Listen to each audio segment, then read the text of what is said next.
कहानी सीधे 1936 के शिकागो में छलांग लगाती है। आइडा नाम की एक लड़की एक पार्टी में है जहां वह बिल्कुल असहज महसूस कर रही है। दोस्तों के भारी दबाव में आकर वह एक दूसरी लड़की को चूमती है और एक कच्चा सीप खा लेती है, जिसके बाद अंततः उसे उल्टी हो जाती है। इसी कमजोरी के पल में कुछ बेहद खौफनाक होता है। आइडा के शरीर से हड्डियां चटकने की भयानक आवाजें आने लगती हैं और उसके दिमाग में मैरी शेले की आवाज गूंज उठती है। एक और जोरदार चटकने की आवाज के साथ मैरी पूरी तरह से आइडा के शरीर पर कब्जा कर लेती है। अचानक आइडा एक गाढ़े लहजे में भारी भरकम शब्द बोलने लगती है, जिसे सुनकर उसके सारे दोस्त सन्न रह जाते हैं। आइडा मेज पर चढ़कर एक आदमी के साथ फ्लर्ट करने लगती है और जब लोग उसे शांत करने की कोशिश करते हैं तो वह पागलों की तरह चीखने लगती है। उसके दोस्त उसे चेतावनी देते हैं कि खूंखार क्राइम बॉस लुपिनो ये सब देख रहा है, लेकिन आइडा डरने के बजाय सीधे लुपिनो की तरफ इशारा करती है और सबके सामने उसे असली राक्षस कह देती है। फिर वह मुर्दों की यादों के बारे में रोंगटे खड़े कर देने वाली बातें बड़बड़ाने लगती है। यह तमाशा देखकर लुपिनो अपने गुर्गों जेम्स और क्लाइड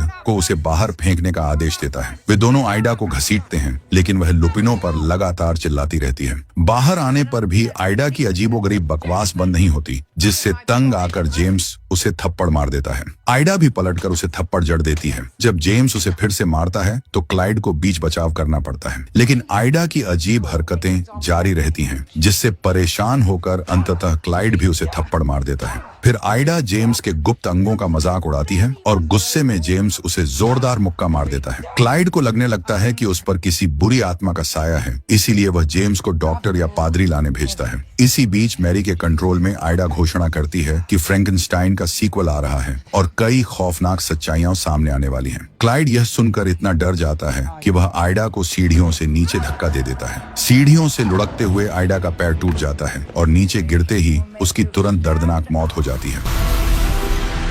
अगले दिन डॉक्टर कॉर्नेलिया इफ्रोनियस के क्लिनिक में एक अजीब आदमी आता है जो खुद को मैरी की कहानी का प्राणी बताता है। कॉर्नेलिया को लगता है कि यह कोई भद्दा मजाक है और वह उसे अपनी टोपी और स्कार्फ हटाने को कहती है, लेकिन जैसे ही वह अपना भयानक चेहरा दिखाता है, कॉर्नेलिया दहशत से भर जाती है। डरी हुई कॉर्नेलिया भागने की कोशिश करती है, लेकिन फ्रैंक उसे यह बताकर रोकता है कि पिछले कुछ महीनों से वही उसे पत्र लिख रहा था। कॉर्नेलिया उससे मिलने के लिए सहमत हो जाती है और उसके शरीर का अध्ययन करने से पहले उसे हाथ मिलाती है, जिससे वह बहुत प्रभावित होती है। फ्रैंक खुलासा करता है कि वह कॉर्नेलिया के पुनर्जीवन के प्रोजेक्ट पर नजर रखे हुए था और चाहता है कि वह उसके लिए एक दुल्हन बनाए। उनकी चर्चा तब बाधित होती है जब असिस्टेंट ग्रेटा अंदर आती है और फ्रैंक को देखकर चीखते हुए भाग जाती है। ग्रेटा के जाने के बाद फ्रैंक बताता है कि वह कितना अकेला है, जिसके बाद कॉर्नेलिया सब कुछ ठीक करने के लिए उसे संस्थान में रुकने के लिए मना लेती है। उसी शाम फ्रैंक अपने पसंदीदा अभिनेता रॉनी रीड की फिल्म देखने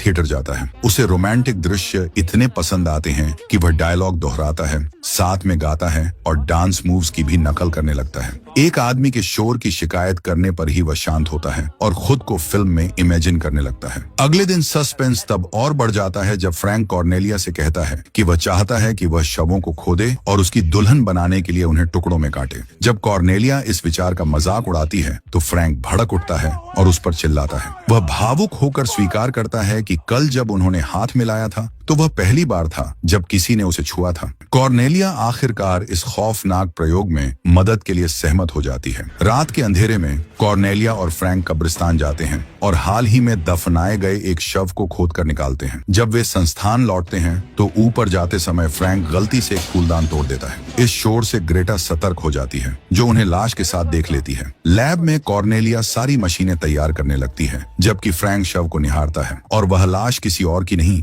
बल्कि आइडा की निकलती है। फ्रैंक को शक होने लगता है क्योंकि आइडा उसके लिए बहुत सुंदर है और वह काम कल पर टालना चाहता है। उसी समय ग्रेटा लैब के अंदर झांकने की कोशिश करती है, इसलिए कॉर्नेलिया दौड़कर उसे बाहर निकाल देती है और दरवाजा बंद कर देती है। फिर वह समझाती है कि वह लैब में कोई शव यूं ही नहीं रख सकती, इसीलिए उन्हें यह अभी करना होगा या फिर कभी नहीं। जैसे ही आइडा को मशीनों से जोड़ा जाता है, कॉर्नेलिया उन्हें चालू करना शुरू कर देती है। फ्रैंक इतना घबरा जाता है कि उसे एंजाइटी अटैक आ जाता है। कॉर्नेलिया उसे शांत करती है और वे एक साथ आखिरी लीवर खींचते हैं। मशीन के बल्ब भारी मात्रा में बिजली के इस्तेमाल के कारण टूट जाते हैं और आइडा का शरीर एक विशेष रासायनिक मिश्रण से भर जाता है। ऊर्जा का एक विशाल गोला शरीर में प्रवेश करता है और एक जोरदार कराह के साथ आइडा अंततः फिर से जीवित हो जाती है। अचानक आइडा खांसते हुए वह रसायन उगलने लगती है। कॉर्नेलिया फ्रैंक से कहती है कि यही उसकी दुल्हन है। आइडा बेतुकी बातें बोलने लगती है। जब वह खड़ी होने की कोशिश करती है तो तुरंत उसका संतुलन बिगड़ जाता है और वह गिर जाती है। फ्रैंक उसकी मदद करने की कोशिश करता है, लेकिन आइडा नहीं चाहती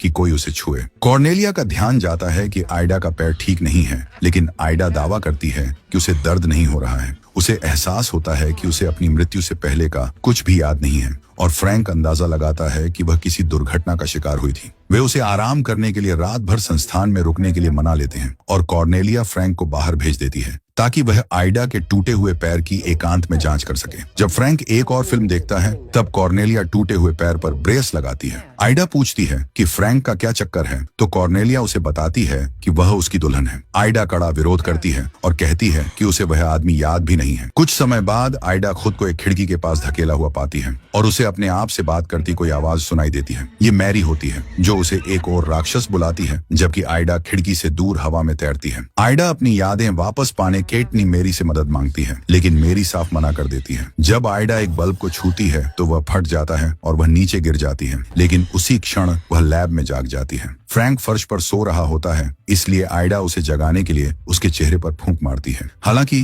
फ्रैंक को लगता है कि उस पर हमला हो रहा है और वह हड़बड़ाहट में चीखते हुए आइडा की आंख पर मुक्का जड़ देता है। जब उसे एहसास होता है कि उसने क्या किया है तो वह तुरंत माफी मांगता है। फिर वह एक छाता उठा लेता है और अधिक मिलनसार दिखने के लिए फिल्म वाला डांस करता है। आइडा को याद आता है कि कॉर्नेलिया ने दरवाजा बंद कर दिया था, इसलिए फ्रैंक समझाता है कि वह खिड़की से अंदर आया था। उनकी बातचीत कॉर्नेलिया के आने से बाधित होती है, जिसका ध्यान जाता है कि खिड़की का बल्ब टूटा हुआ है। नाश्ते के दौरान आइडा खाने से मना कर देती है। कॉर्नेलिया कई उपाय सुझाती है, जैसे उसके लिए नए कपड़े लाना या केमिकल के दाग धोने का कोई तरीका खोजना। आइडा हर बात के लिए मना कर देती है और यह जिद करते हुए फर्श पर चीजें फेंकने लगती है कि वह बस यहाँ से जाना चाहती है। चूंकि कॉर्नेलिया दरवाजे खोलने से मना कर देती है, इसलिए आइडा और फ्रैंक खिड़की से चढ़कर भाग निकलते हैं। वे एक साथ थिएटर जाते हैं और फ्रैंक रॉनी रीड के बारे में कुछ बातें शेयर करता है। इसके बाद आइडा फ्रैंक को एक क्लब में ले जाती है, जहाँ वह बहुत अजीब तरीके से डांस करती है। वह चाहती है कि फ्रैंक उसके साथ डांस करे, लेकिन वह दूर से देखना पसंद करता है। वह आइडा को एक सुंदर पोशाक पहने हुए और रॉनी के साथ सलीके से डांस करते हुए इमेजिन करता है। बाथरूम में आइडा शीशे में खुद को देखती है और पाती है कि उसकी जीभ पर भी दाग हैं। एक दूसरी महिला उसका मेकअप करने में मदद करने के लिए आगे आती है। फिर आइडा डांस फ्लोर पर लौट आती है, जबकि फ्रैंक टेबल पर शराब पीता रहता है। जल्द ही आइडा को एक सही डांस पार्टनर मिल जाता है। हालांकि उसका अश्लील डांस जल्द ही अनुचित स्पर्श में बदल जाता है और उसका दोस्त भी उसे छूने के लिए शामिल हो जाता है। आइडा समझ जाती है कि क्या हो रहा है और उन्हें दूर धकेल देती है, लेकिन वे आदमी उसे छोड़ने से इनकार कर देते हैं। आइडा चीखती है और कहती है कि वह लुपिनो और उसके आदमियों से नहीं डरती, जिससे वे लोग हिंसक हो जाते हैं। फ्रैंक तुरंत उसे बचाने आता है और उसे वहां से ले जाता है। क्लब के बाहर वे आदमी आइडा और फ्रैंक का पीछा करते हैं, उन्हें धक्का देते हैं और उनका मजाक उड़ाते हैं। वे फ्रैंक को मारते हैं और उसे गिरा देते हैं और मौका पाकर आइडा को फ्रैंक से दूर खींच लेते हैं। वे फिर से उसका फायदा उठाने की कोशिश करते हैं, इसीलिए वह एक आदमी के चेहरे पर काट लेती है और भागने की कोशिश करती है, लेकिन वे उसे फिर से गिरा देते हैं। क्रोधित फ्रैंक एक आदमी को पकड़ लेता है और लगातार उसका चेहरा दीवार पर तब तक मारता है जब तक कि वह मर नहीं जाता। फिर वह दूसरे आदमी को जमीन पर फेंक देता है और उसके सिर पर तब तक पैर मारता है जब तक कि वह भी नहीं मर जाता। अचानक उनके पीछे एक रोशनी चमकती है, जो इस बात का संकेत है कि किसी ने उनकी तस्वीरें खींची हैं। हालांकि वह रहस्यमय फोटोग्राफर उनके देखने से पहले ही भाग जाता है। जल्द ही पुलिस के सायरन सुनाई देने लगते हैं, इसलिए वे दोनों वापस संस्थान की ओर भागते हैं। फ्रैंक आइडा को दूर जाने के लिए कहता है, क्योंकि वह उसे मुसीबत में नहीं डालना चाहता। फिर वह खिड़की से अपने कमरे में प्रवेश करता है। अपना सामान लेने के बाद फ्रैंक बाहर वापस जाता है और देखता है कि आइडा अभी भी वहीं है। वह उसे बताता है कि एक गुस्साई भीड़ उसके पीछे आएगी, इसलिए उसे घर जाना चाहिए। लेकिन आइडा को यह भी नहीं पता कि उसका घर कहाँ है, इसीलिए वह उसका हाथ पकड़ती है और वे एक साथ भाग जाते हैं। एक नए सपने में आइडा अपना सिर एक जार में देखती है और उसे ऐसा लगता है कि वह सांस नहीं ले पा रही है। मेरी अपना नाम याद न रखने के लिए उसका मजाक उड़ाती है। उसी पल फ्रैंक उसे जगाता है और उसे बताता है कि वे छिपकर एक चलती ट्रेन में सवार हो गए हैं। कुछ क्षणों बाद ट्रेन रुकती है और फ्रैंक को पुलिस की आवाज सुनाई देती है। इसीलिए वे दोनों जल्दी से कुछ बक्सों के पीछे छिप जाते हैं। इंतजार करते हुए फ्रैंक आइडा को एक अखबार का आर्टिकल दिखाता है जिसे उसने संभाल कर रखा था, क्योंकि यह रॉनी रीड के बारे में है। ट्रेन के फिर से चलने पर मेरी के वश में होकर आइडा गाना शुरू कर देती है। फ्रैंक उसे चुप कराने की कोशिश करता है, लेकिन बहुत देर हो चुकी होती है। एक पुलिसकर्मी उसकी आवाज सुन लेता है और वापस आता है। फ्रैंक का भयानक चेहरा देखकर पुलिसकर्मी घबरा जाता है और गोली चलाने की कोशिश करता है। हालांकि आइडा उसे ट्रेन से नीचे धक्का दे देती है और पटरियों पर गिरकर उसकी गर्दन टूट जाती है। सुबह डिटेक्टिव जेक वाइल्स और उसकी असिस्टेंट मिर्ना मलॉय को क्लब के बाहर मिले शवों का मामला सौंपा जाता है। उन्हें कुछ जानकारी के साथ तस्वीरें भी मिलती हैं। अंततः यह जोड़ा न्यूयॉर्क पहुंचता है और फ्रैंक सिक्के इकट्ठा करने के लिए एक फव्वारे में कूद जाता है। फिर वे एक खंडहर इमारत में छिप जाते हैं और आइडा को एक अखबार मिलता है जिसमें फ्रैंक के बारे में बात की गई है। वह देखती है कि वे उसे उसकी दुल्हन कहते हैं, इसीलिए वह अपना असली नाम जानना चाहती है। फ्रैंक कहता है कि उसका नाम पेनेलोपी रॉजर्स है, इसलिए वह इसे बदल कर पेनेलोपी फ्रैंकेनस्टाइन कर लेती है। फिर आइडा कहती है कि उन्हें थोड़ा नजदीक आना चाहिए और वह फ्रैंक को छूने लगती है, जो बहुत असहज महसूस करता है और उसे तुरंत रोक देता है। अगले दिन जेक और मिर्ना को पटरियों पर शव मिलता है। मिर्ना को जमीन पर रॉनी वाला आर्टिकल मिल जाता है और वे न्यूयॉर्क जाने के लिए सहमत हो जाते हैं। इस बीच आइडा फ्रैंक से पूछती है कि दुर्घटना से पहले उनके बीच की अंतरंगता कैसी थी। फ्रैंक कहता है कि वह अद्भुत थी। वह सोचती है कि क्या वह पुलिसकर्मी ठीक है, और फ्रैंक झूठ कहता है कि वह ठीक है, ताकि उसके मन में हत्या का अपराध बोध न रहे। अचानक फ्रैंक को एंजाइटी अटैक आता है जब उसे एहसास होता है कि उसका अखबार का आर्टिकल गायब है। खुद को शांत करने के लिए उसे सिनेमा देखने जाना पड़ता है। थिएटर में जेक और मिर्ना उन प्राणियों को पकड़ने का इंतजार कर रहे होते हैं। फ्रैंक रॉनी की फिल्म देखना चाहता है, लेकिन आइडा बोर होकर उसे खींचकर एक अलग थिएटर में ले जाती है, इसीलिए जासूस उन्हें नहीं देख पाते। जब वे फिल्म देखने की कोशिश करते हैं तो आइडा के सामने बैठा एक जोड़ा अनुचित हरकतें कर रहा होता है। लड़की पब्लिकली ये सब नहीं करना चाहती थी। आइडा उस लड़के पर हमला कर देती है और उसे याद दिलाती है कि सहमति क्या होती है। वह लड़का उन दोनों के चेहरे देखता है और उन्हें राक्षस कहता है, ये महसूस करते हुए कि वे न्यूज वाले हत्यारे हैं। पूरी भीड़ में दहशत फैल जाती है, इसलिए फ्रैंक आइडा को थिएटर से बाहर खींच ले जाता है। भीड़ आइडा और फ्रैंक का पीछा करती है। बचने के लिए वे एक अनजान इमारत में घुस जाते हैं और एक रसोई से होते हुए एक शानदार पार्टी में पहुंचते हैं। वे वेटर होने का नाटक करते हैं। फ्रैंक को पता चलता है कि रॉनी रीड भी पार्टी में है। वह तुरंत उसके पास जाता है और कहता है कि वह उसका बहुत बड़ा फैन है, लेकिन रॉनी उसका मजाक उड़ाता है। नजरअंदाज किए जाने पर आग बूला होकर फ्रैंक ट्रे गिरा देता है और फिल्म की तरह डांस करने लगता है।